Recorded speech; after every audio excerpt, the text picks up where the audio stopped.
More than 2,000 members of the county assemblies are in Mombasa County for their annual meeting to take stock of the implementation of devolution, 1 year since the 47 county governments became operational.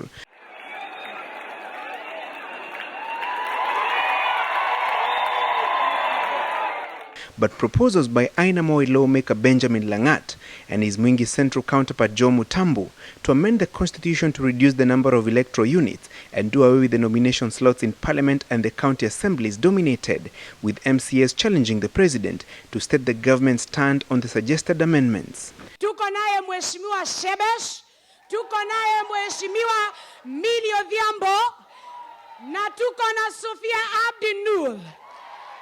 Na mwisho kabisa tuko naye Uhuru Kenyatta. Na hawa wote walianza safari ya siasa na kukuwa nominated. Hawa wamama, vijana na PWD, tukipatiwa nafasi tufanyie wananchi kazi. 2017 tunasimama na tunapunguza namba ya nominated. Siasa ilikuwa pale 2013. Sasa tunataka kuona progressive legislation, kuundwa kwa sheria ambayo itabadilisha maisha ya watu. Saa hii watu wa National Assembly, tafadhalini jamani, you have treated this country to so much theater. We are fed up. I'm proposing that the National Assembly must go home so that we can have a clean wage bill. The president insisting that time was not ripe for changes in the country's supreme law only 4 years after its enactment, particularly on clauses touching on devolution and gender equity. And the answer does not lie in getting sema sasa tunachoka wakina mama waende nyumbani, hatuwataki.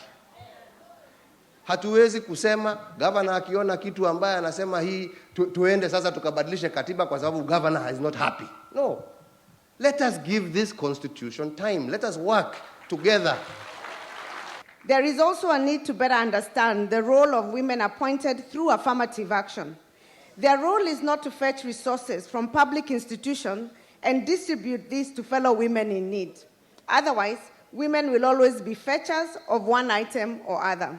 Their role is not to meet predetermined women's needs such as sanitary pads for poor schoolgirls and water containers for village women. Remuneration of the county assembly members also dominated, despite the national government's concerns that the public wage bill had reached unsustainable levels. The MCAs insisting on car grants, a better pay, and the establishment of a ward development fund, similar to the constituency's development fund CDF that members of the National Assembly have. Na tena tunasema ya kwamba wamepitisha ward development fund.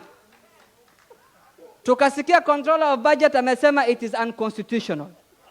What is this unconstitutionality with the World Development Fund that becomes very constitutional with CDF? However, the president was adamant that the national kitty could not accommodate all financial demands made by the county assemblies and the other sectors of the government that draw their resources from the exchequer. Kama ni Chief Justice hata yeye anataka kuongezewa pesa. Kama ni National Assembly wanataka kuongezewa pesa. Lakini mfuko ni yule mo. But the adamant MCAs would not allow the president to leave them empty-handed. Huh? Ati?